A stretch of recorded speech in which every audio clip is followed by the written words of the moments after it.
Alright, so we're still doing definite integrals. This time I'm going to do area under the x-axis. Now think about what that says. We've been doing area under the curve a lot, so we've been looking at like an equation and finding the area under the curve, right? Or it's between the x-axis and the curve.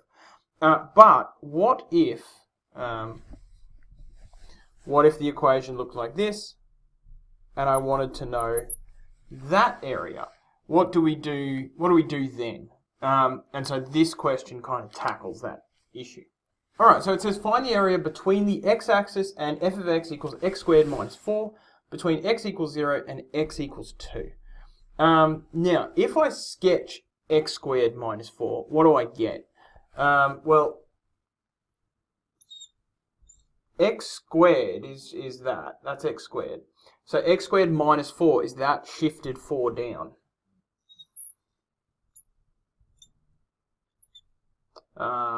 So that's got 4 there, and the intercepts. Well, if I let y equals 0, 0 equals x squared minus 4, so 4 equals x squared. Solve that, and I'll get 2 and negative 2. Right. So what I'm trying to find is the area between x equals 0 and x equals 2. Alright, so if I'm going to try to find the area between the x-axis and a curve, I use definite integration, so I'll jump into that.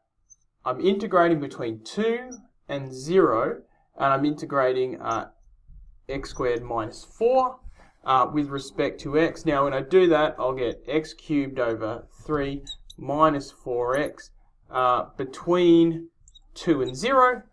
And if I do that, which I'll do off camera so you can see it, I get negative 16 over 3. And I've done that by subbing 2 into the equation, subbing 0 into the equation, and I get negative 16 over 3. So my answer is, find the area between the x-axis and this, between x equals 0 and 2, negative 5.333, which is what. Now that's a nonsense answer. An area can't be negative. So we can still use integration. We just need to make some tweaks. And there are 2 methods to tweaking this.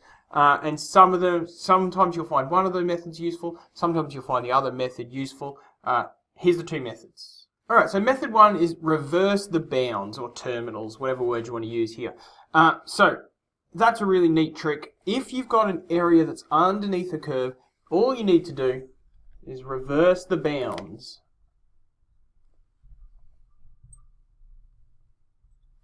Now if you do that, this gets put here, and this gets put here. And so that goes over there, these swap, which means that we don't end up with 8 thirds minus 8 anymore. We end up with 8 minus 8 thirds, which means that our answer will actually be positive 16 over 3.